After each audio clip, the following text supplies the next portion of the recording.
So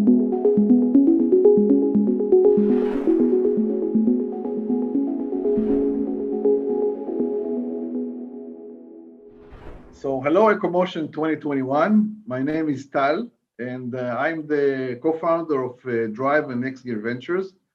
It's a pleasure to have you here, and it's even more fun and pleasure to have a good friend and a guest with me, Joe. Joe is the president of Mobility Solution Group in Cox, and we'll have opportunity to chat with him in the next few minutes. Hi, Joe. We have about 20 minutes to chat about mobility, about Cox, and it's a wonderful opportunity for us to share with the audience a little bit about your wonderful organization. Can you maybe give us a quick overview about Cox as a whole, and maybe particularly Cox Automotive and Mobility? Cox is a bit of a rarity. We're a 122-year-old company from Atlanta, Georgia. And we started in the newspaper business 122 years ago. Governor Cox was governor of Ohio at that time. And for the last 122 years, we've been moving from newspaper to radio to television to cable. And along that journey, we got in the automobile business about 100 years ago when, we were helping car dealers, Henry Ford and the different dealers sell vehicles. And so from that sort of humble beginnings, here we are to fast forward to today. We've got Cox Automotive, which essentially helps the industry with key automotive services like advertising and the back-end operating systems for auto dealers. And Manheim, which you may be familiar with, is the world's largest automotive auction chain. And we do a lot of things there to help redistribute used inventories, which there isn't much of today. I don't know if you've been following the world's used car supply, but it's a very interesting time. Yes. The other parts of Cox Automotive are our finance division is Next Gear Capital. We finance floor plans for independent car dealers, which is a very important part of our ecosystem in the US and in Europe. And then finally, the mobility division is our newest, youngest division. And we are all about helping fleets of today, but more importantly, the fleets of the future be their best.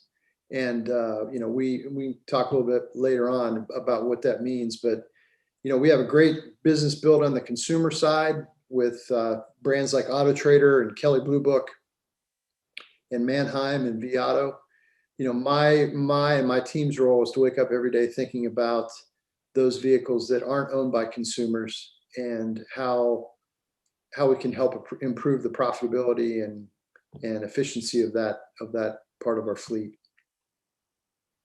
And so first, thanks very much, Joe.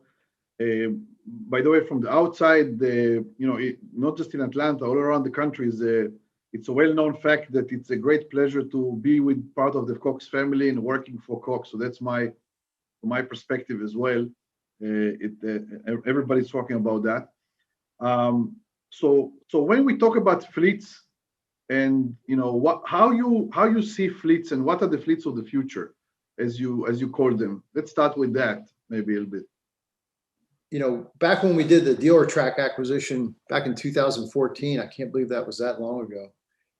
We were looking at our business and what the future is. One of the benefits of being with the Cox family is we think in decades, not quarters. And so as we look 10 years out, 20 years out of what automotive looks like, we believe we have a very strong ownership part of our business. But we saw these trends in the market around e-commerce and ride sharing and the way we as consumers interact with our lives was changing, and we see the fleet vehicle becoming more and more important. Today, we consume about 3 trillion miles a year in the U.S. With cars we own and fleet vehicles. We see those fleet miles going to about 4 trillion over the next decade, and that incremental trillion miles is going to be in Amazon delivery vehicles and Instacart and Uber and the different different commercial fleet vehicles. So we wanted to set ourselves up to help these fleets with keeping them on the road in the most effective way possible. And what's interesting about these fleets, Tal, and you and I have talked a lot about this, is, we see the fleets of the future being autonomous. We see them being highly connected to the infrastructure, to the owners, to partners. We definitely believe the propulsion units will evolve to cleaner technologies like electric and fuel cells. And last, we see the economics of fleet changing. So we use the term shared, which for me is more about the economics of each mile and who pays for what. So we see an ACE's future. It's a beautiful opportunity to reimagine transportation, and we're fortunate to have owners that believe in that and are we're helping to shape the way that it gets reimagined. Fantastic. And in terms of the opportunities and the, so to speak, where we start and where we end with our servicing concept. I mean, when we talk about more of a professional fleets, we get maybe potential better visibility about how to service them, how to optimize them, how to bring value to them. So how is this reflecting by what type of vehicles, or how much we know about the vehicle business? How much of this is going into your equation? Well, I think first thing I want to start with is the vehicle, the transportation form factor is going to continue to evolve. And right now, vehicles as they are, they have a lot to say, right? But nobody's listening. So yes. We are starting to and want to enhance our ability to listen to what the car has to say, because we want to help preempt repair issues and be proactive with maintenance issues, as well as understand how the car has been treated, so we can do a better job of helping the fleet owner with the remarketing decisions at the end. Because when you look at what fleets care about is the total cost of operation, right? Yep. And downtime is a big drain on that cost of ownership or cost of operation, as well as how much you sell the car for at the end. And we want to help them through that full process. It's all data. So, and that's very insightful. And also, you actually get to know your partner. So you have your traditional partners, which are the fleet owners, fleet managers, but then you have partners like the platforms, like the OEMs and the tiers, and then you have the new guys on the block, or the guys from the shared economy, but also new mobility services like the Mobilize of the world, and there are all sorts of new entities. So how does Cox position itself and approach partnership with all these different players?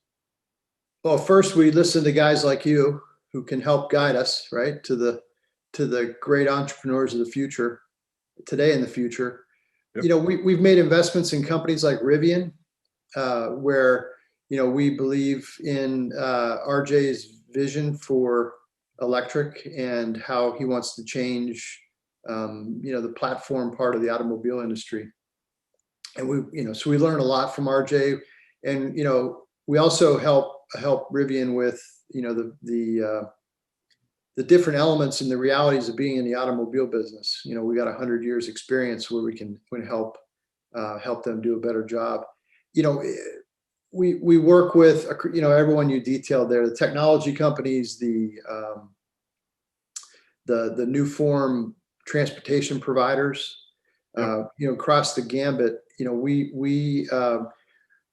If I had to single out one thing that we're really good at, and that is operating two-sided marketplaces, so we understand how to work with all sides. Manheim is an auction company where you have to have buyers and sellers.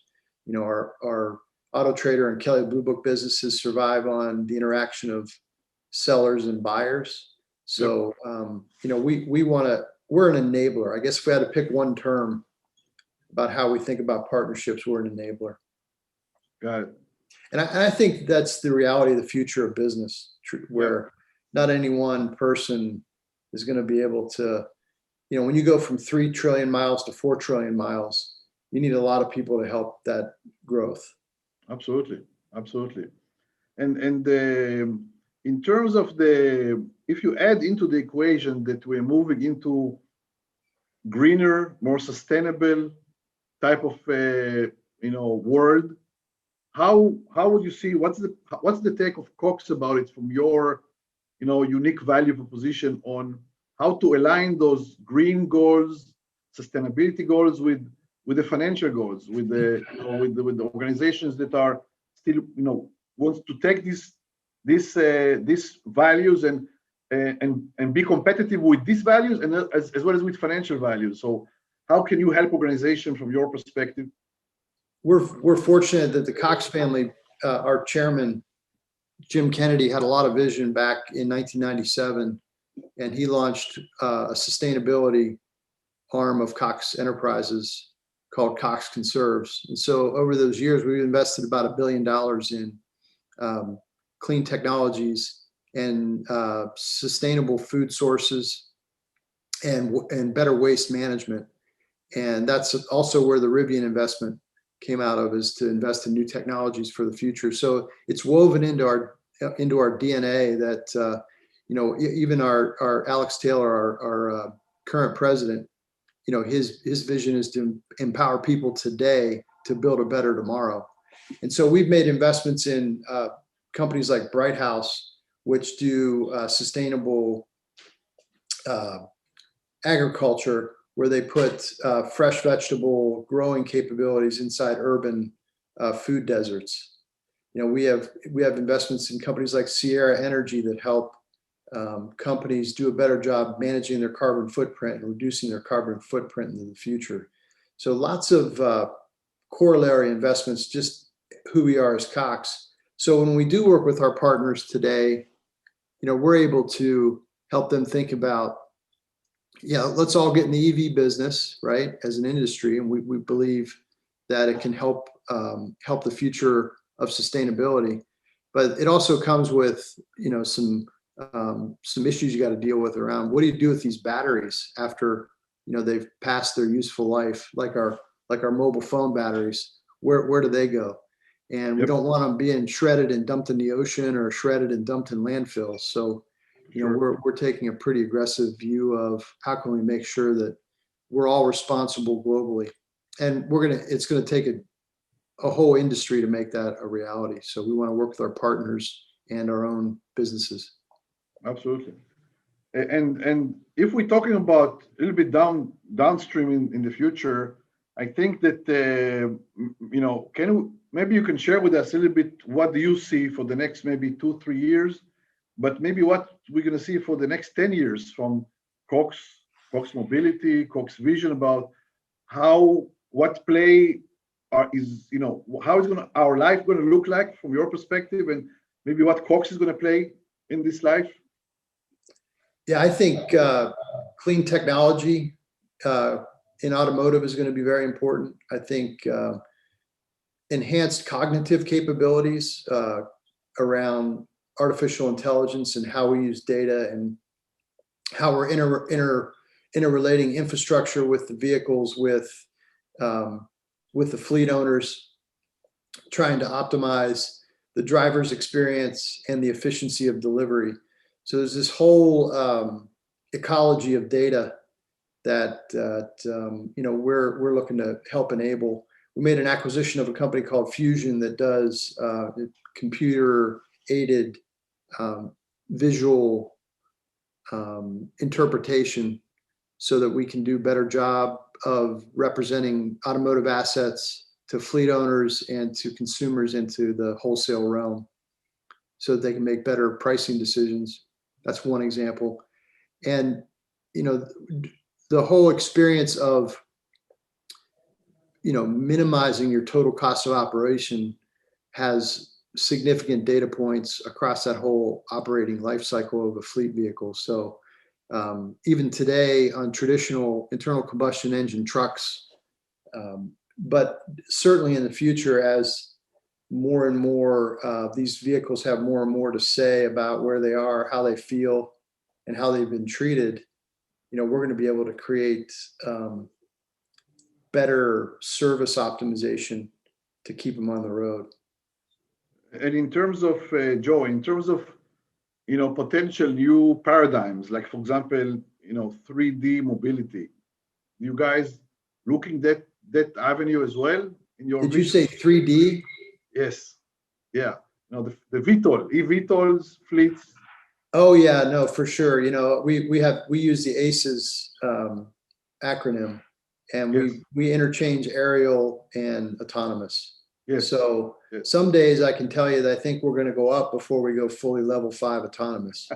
Yeah. And there's some really neat things happening in the U.S. around pharmaceutical deliveries, and the big package delivery companies are experimenting pretty rapidly. Yes. And Yes. we want to make sure we're there. We're there for that. Yeah, I mean, definitely the B2B, logistics is pioneering in this area. And so is I guess the high end, so to speak, consumer market potentially has also some elements into that as well. Yeah. So it's a really exciting time, Tal, because it's literally been 100 years since we've had any real, significant innovation, structural innovation in automotive. Yes. And so, our propulsion systems are changing, our modes of transportation are changing, and the form factors are going to evolve pretty quickly. So, and then the economics around it. So it's a very exciting time to be in the automotive space. And I have to pinch myself some days when I wake up to think about the next decade in automotive. So, I mean, absolutely with you, Joe. And it's also a pleasure to have you partners of ours in Drive and helping the entrepreneurs in general and the Israeli entrepreneurs get to know the field of the mobility from Cox perspective, and having the opportunity to work with you. And I would say, as part of that, what type of advice or insight would you give entrepreneurs that are listening to us and looking for some ways to help and add value to Cox in general, and specifically to your operation, how to impact the market in the future, something from your wisdom to spread? Well, I don't know about wisdom, but I can tell you, I can share what I've learned and where the team thinks we're going. It's the autonomous, connected, electric, and shared. Those 4 aspects of mobility in automotive. And anything built off that, anything related to data processing and making sure we're able to listen to and interpret what the vehicles have to say. And then in the electric space, fuel cell space, ways that we can help those new cleaner technologies get a foothold and then truly be clean, so that we're not just creating a downstream issue with how we deal with the batteries at the end. So lots of opportunity there. And then in the consumer experience realm, how we can continue, driver experience realm, how we can continue to improve that interaction between the driver and the vehicle. Yeah. Listen, I mean, I would have, loved to talk more and share more with our audience, but I get some signals here, waving hands and whatnot, to tell me that that our 20 minutes is long time gone. So it's as always, it's a true pleasure to chat with you this time in this setting, and we'll pick it up in a different form, a different time later on, you and I. So thanks very much. Thanks very much. Always enjoy our interactions, Tal, and thanks for having Cox on EcoMotion Week 2021. Thank you. Good luck. Thank you.